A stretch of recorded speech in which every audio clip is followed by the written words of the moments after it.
There are few Minnesotans who have been as significant or as tireless a contributor to public life in the last 75 years in the state than Tom Swain. Tom has been a gubernatorial chief of staff. He's been executive at an insurance company. He's been a suburban mayor. He's been a University of Minnesota vice president twice. And he's been on just about every civic committee that you can think about over the years. Now he's about to turn 100 years old. And several of us friends approached him and said, "What would you like to do for your birthday, Tom?" We were maybe thinking cake and ice cream. He was thinking climate change. Well, it began about 14 years ago when I had attended a conference in St. Peter at Gustavus College. The teacher was a professor, and he had dealt with climate change for the first time I'd been subjected to it. The first strong impression I had about climate change was in April 2000 when I attended an Earth Day gathering. Jarring moment for me was 2005 when Hurricane Katrina happened. It was actually an article that I read in 2014. And it made an impression upon me that carried on. It was a cautionary tale for this journey all over the planet of our climate refugees. That article really brought home that we're all dependent on these interconnected systems that are starting to fail. And you know what that means? It means that the livelihood of my great-grandchildren is in jeopardy. And I'm working hard to make a sustainable and prosperous future possible for all of my students. I want my future children and future generations to be able to experience the beauty of the natural world. The species that exist today are just miraculous, and I want to preserve them and make sure that they are able to have a future alongside of us. And I want that future for my daughter too. Dedicating our energy to addressing climate change is the most impactful action that we can take to benefit future generations. It is the most urgent, comprehensive face of the longer historical pattern of environmental injustice in the United States and around the world. But we not only need to reduce emissions, we've got to eliminate them, and that requires action on the part of our state and national governments. One meaningful way for people to take climate action is lobbying and reaching out to legislators. Learn about the policies and the ideas that are out there for tackling climate change. Every citizen who cares deeply about this issue should be making their voice heard. To simply just get involved, especially with your local government. I think all of us are ordinary, waiting for the extraordinary dialogue.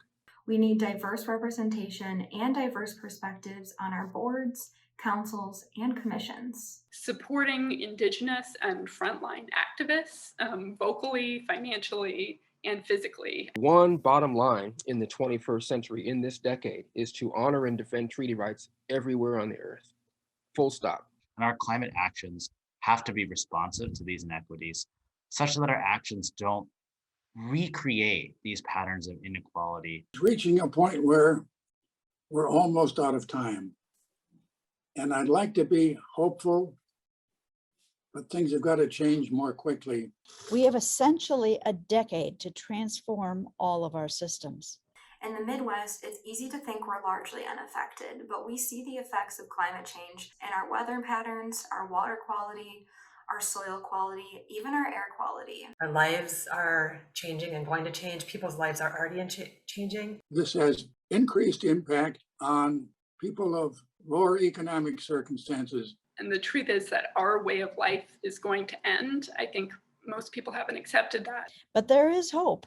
Humans are tremendously creative and innovative. We have an opportunity to truly conciliate our relationships with each other and the earth and move towards repair of our relationships and actually promote a more convivial future that fosters mutual thriving on the planet. This is a scenario where all ships rise or all ships don't. We just can't accept living as we are today. We must make fundamental changes. And the future that is possible will be more equitable and sustainable. I imagine a society in which people don't have to make these difficult decisions of whether they can afford their basic necessities. That people don't have to worry about pollution or their drinking water. A place where all are resilient to the effects of climate change. I imagine humans living within the boundaries of Earth's natural systems.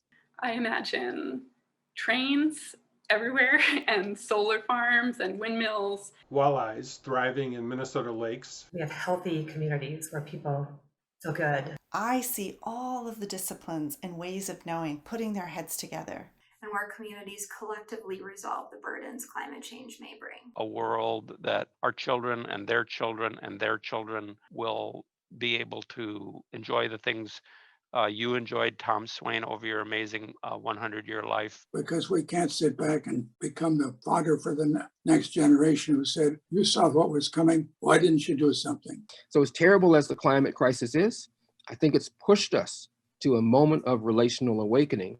And my prayer is we grab it with our hearts full and our hands open.